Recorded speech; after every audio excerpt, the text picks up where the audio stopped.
Welcome to GDS 076 module number 4. We're going to do a review of personas, user stories, and touch on information architecture, all of which is review from what you had in other courses, but I've condensed a little bit of it so that we can get caught up over the next 2 weeks. And I want to cover these topics with the perspective that we've discussed on continuous design for emerging technologies. Here's a little factoid.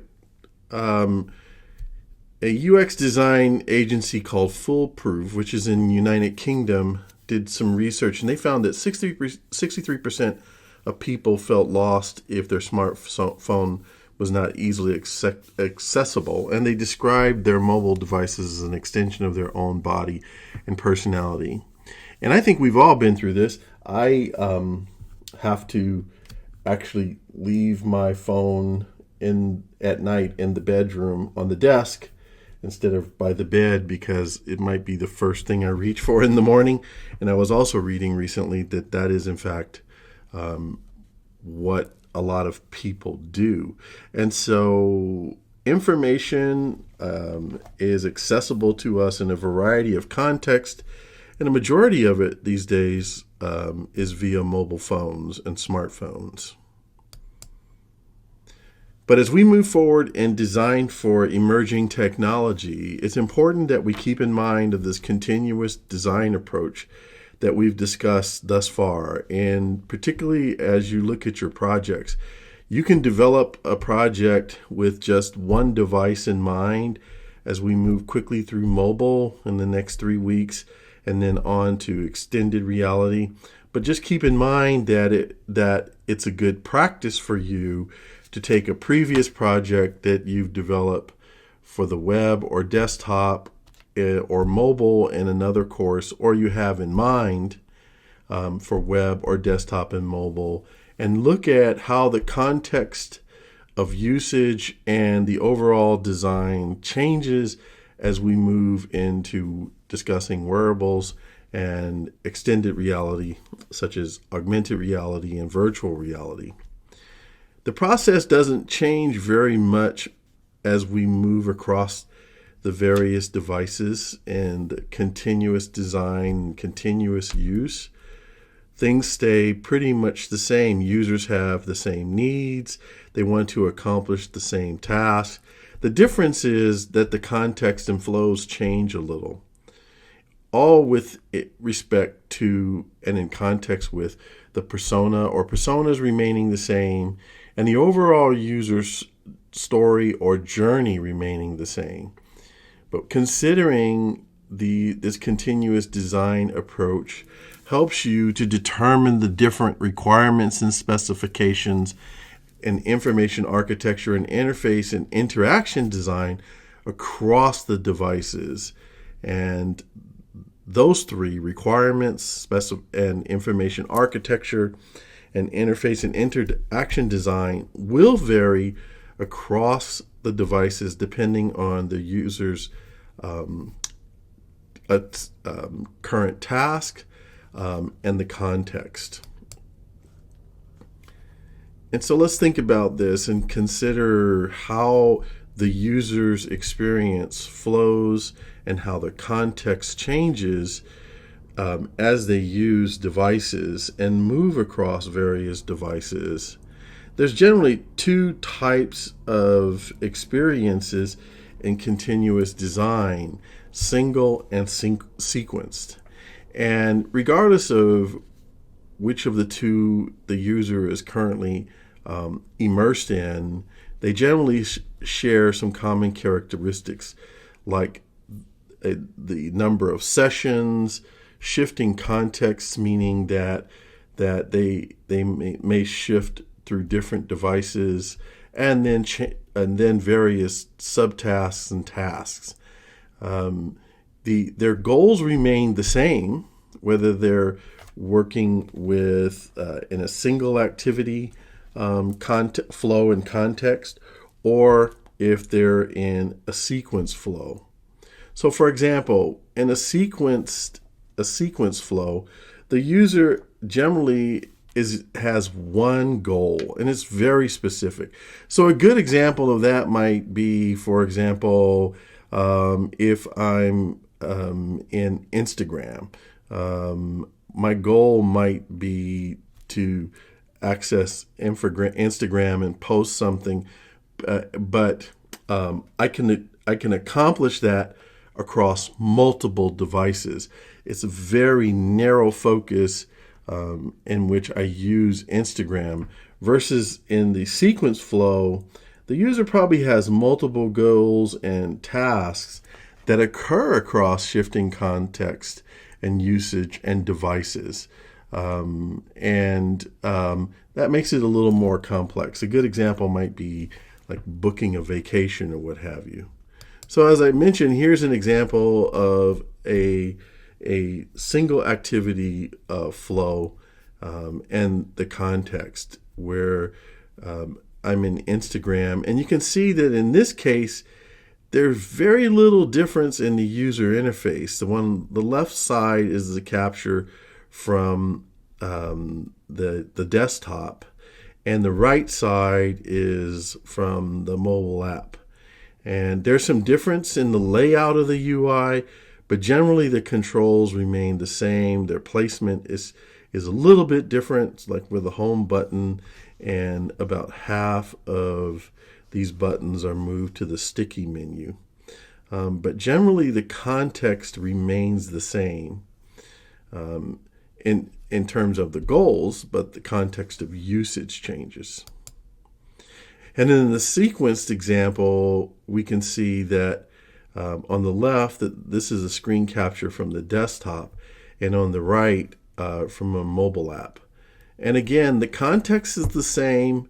The goals are different, though, because we have different tasks that we're accomplishing. And we also might have multiple sessions and a variety of subtasks versus what we see in Instagram. The depth at which we dive into accomplishing the specific tasks is a little bit shallower than what we would see here on the Southwest Airlines site. And so even though the context of usage might shift from desktop to mobile, the tasks are radically different. For example, booking a flight and a hotel and a car, those tasks, as we drill deeper, the subtasks are radically different. And these are things to think about as you move forward and you design your projects, or when you're working in design and interaction design. Context will have a great deal to do with what is displayed in the interface and the interaction, particularly as we narrow down the device types and we move from, for example, web through mobile to wearables. And where do we determine this context? Well, again, it's no different than what you remember. It starts with the user. And it's important that we define our users via user personas of some type. Here you see a progressive persona, which consists of two personas, both an instructor and students that might be using an LMS. And these personas are very abbreviated, but have the basic information that we need to define the target user or users and their motives and goals in terms of learning and teaching, and their characteristics and proficiency with technology, which has a direct bearing on the context and the usage of the LMS. As you can see, for example, the student is much more proficient at utilizing mobile devices, and the instructor is not. And that would have a direct bearing on the context of usage and how we develop for the teacher and for the student across multiple devices. On the right, we have an example of a proto-persona.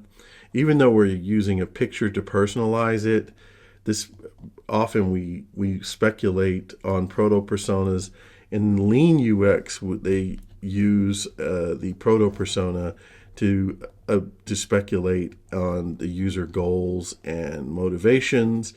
And one thing that differentiates it from regular product or sales personas is that the team, in an effort to get to the minimum viable product, will think about the things they must do and must not do within the context of the usage that they speculate that the user might approach accomplishing a goal with an application. Once we've defined those user personas, particularly when we need to start to define their goals, often we can use user stories. And this helps us a whole lot as we think about the context across different devices and emerging tools. A user story in the context of developing requirements and specification is basically a statement that describes what the user wants to do and why. So, for example, a user story for a student who is, or let's say a person who is traveling, one of a high-level story might be, as a user, I want to book a flight so I can get to my destination for a vacation. And then as you dig deeper, you can use those story statements across multiple tasks. And it helps you to see the context as well as the requirements in terms of features and specifications for the app. And you can use this user story technique during card sorting, particularly when you're doing open card sorts where you don't necessarily know the exact specifications for a new technology or emerging technology. These type of user stories are very effective. Once we defined our users, it's important for us to think about the context and conduct a contextual analysis. And we don't give a lot of emphasis on the contextual analysis as much in GDS 70. We touch on it and we cover it. Perhaps you cover it in 72. But contextual analysis techniques, as I mentioned, there are several. Card sorting is a good example and a technique to use to start to look at the context of usage in terms of user tasks and goals. User stories, as I mentioned previously, and then user journey maps and scenarios. The strength of the user journey and the scenario is that you go from the micro stories or tasks that you identify in card sorting, or the user story where we use this user story statement to identify micro tasks. And with journey maps and scenarios, we're actually putting it in context and looking at the overall flow of the user's tasks and how they fit in the sequence of accomplishing their goals, so that we can scope out the user and define the phases of their journey, and then design our applications around that experience, and then later improve on our applications and update them. For example, here's an example of a contextual analysis and a journey map for someone booking a train. Now, I'm showing you customer experience because this is a good example of how you might pull data from different organizations with different departments within an organization to help to build out a journey map. So from the customer's perspective, because it then implies features that might go into an application, as well as supplemental materials that support that process. Another example that we have here from Figma is a user story map that is very task-based, and a good example of a sequence flow with multiple goals and tasks. And it's simply just sending an email and the different things that you might need to accomplish to send an email. This map is available in Figma, and you can download it and utilize it. So what do we get from these maps? Well, when we take the information that we have about our users and the map, it gives us some specifications. The maps and the card sort, which I want to emphasize again. It gives us our specifications and requirements. And as we start to map these things out, we naturally start to see the information architecture of our devices and our technology. And the architecture that we see in the maps as well as at the card sorts gives us a hint as to the structure of our interactions and our interfaces. The most common information architecture that you might encounter is hierarchical, and this approach to structuring information is what we might see, for example, in the Southwest Airlines app, where we have the home page and the main categories, which are task-based, like booking a flight or renting a car or booking a hotel, are very much task-based and to some degree linear as you move down the tree, right?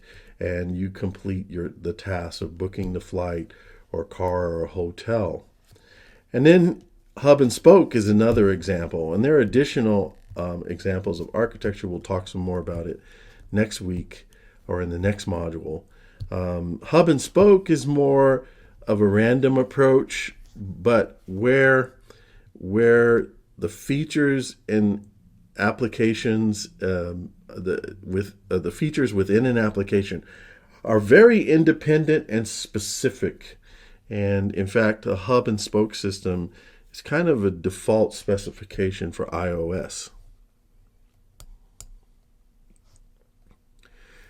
As you take a look at the continuous design, the design of your app from a continuous design perspective across multiple applications and technologies, you then want to develop those tasks that you identify with either the card sort or the user journey mapping or what have you into functional requirements and specifications.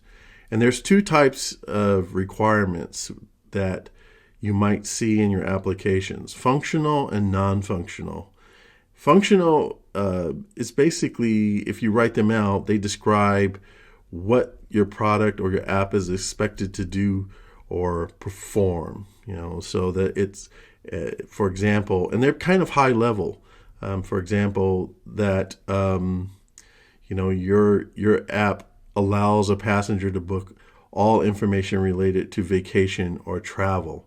So these are requirements. The specifications are the sub-requirements, like book all information related to the flight, information related to the hotel. And then there's non-functional requirements that also become specifications.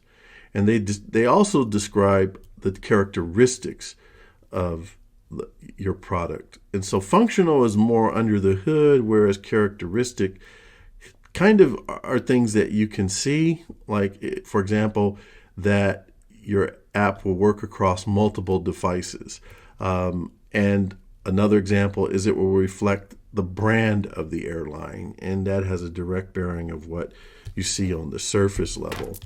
And as you look deeper into these functional requirements, you develop specific specifications that are more detailed, that fit within the context of the usage of the device.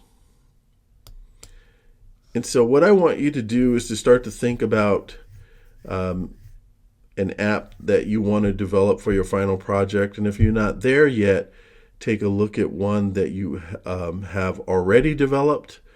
And my AirPods are popping up here. Think about the user persona or personas, their goals and tasks in the context of usage of your application across and the various devices like web and mobile, wearable, and some of the specifications. So the way I would approach this is to identify my user and note the user, their specific goals. And when we talk about the context, you might make a couple of notes in which they would use the application. So for example, I mentioned earlier in the course an app for a soccer website, and there's an e-commerce component. There's also a component where parents and coaches can manage a team. And so I might list the persona of the soccer dad or mom and their goals and tasks. A few of them might be to stay informed about the team, order equipment, and the context that they might use it is both web and mobile, but not necessarily wearable. So for some specific features, I might, for example, if I'm interested in the team schedule, well, I might look at that on the web and mobile, but not necessarily on the wearable. But if I'm looking for specifics on player stats as a feature or specification, then I would probably want to be able to see an individual player stat across multiple devices. And so that gives you kind of an idea. And you can go as deep as you want or as shallow as you want. Just want you to start thinking about how the context and specifications change, because that has a direct bearing of what features you see in the devices. And the same would apply for XR and VR as well. So dive into Lab 3. I'm going to post an example of my matrix here so that you can get a look at it, and it could be part of the discussion. If you have any questions, post your questions in the questions forum. In the coming weeks, we will move forward quickly with doing some wireframes, etc., and some examples from XD and Figma. And I also want to take a look at a journey map, just briefly, another journey map. And then we're going to move into a review of designing for mobile as well. Again, if you have any questions, post your questions on the questions forum.